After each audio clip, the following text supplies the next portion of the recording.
কল্যাণী বাজি কারখানায় বিস্ফোরণে 4 জনের মৃত্যুর ঘটনায় গ্রেপ্তার বাজি কারখানার মালিক সাধন বিশ্বাস ওরফে খোকন। আজ ঘটনাস্থলে আসবে ফরেন্সিক প্রতিনিধি দল। গতকাল দুপুরে নদিয়ার কল্যাণী থানার অন্তর্গত রথতলা এলাকায় একটি বাজি কারখানায় হঠাৎ বিকট আওয়াজ করে বিস্ফোরণ ঘটে। বিস্ফোরণের পর পুরো কারখানায় আগুন লেগে যায়। আগুনের গতিবেগ এতটাই ছিল যে কয়েক মিনিটের মধ্যেই ভস্মীভূত হয়ে যায় গোটা কারখানা। ঘটনাস্থলে ছুটে আসে স্থানীয়রা।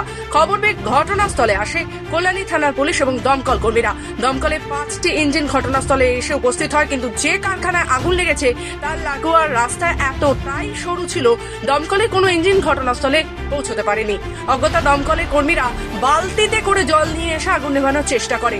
সেই কারণেই আগুন নিয়ন্ত্রণে আনতে অনেকটা বেগ পেতে হয় তাদের।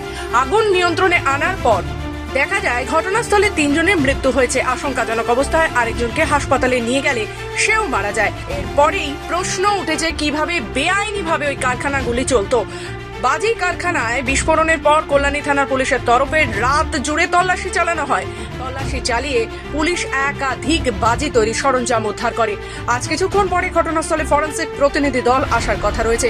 মূলত কি কারণে আগুন লাগলো, আগুনের গতিবেগ কতটা ছিল সেই তদন্ত করবে তারা। বলছি অ্যাকচুয়ালি আমি এখানে প্রেজেন্ট ছিলাম না, যতটা জানতে পারলাম যে এখানে একটা বাজি ফ্যাক্টরি ছিল আর কিছু হয়তো সার্কামস্ট্যান্সেসের এগেনস্টে আগুন লেগেছে, আর যার জন্য মানে প্রায় আমি যতজনকে দেখলাম 4-5 জন তো মনে হয় অ্যাটলিস্ট মারা গেছে।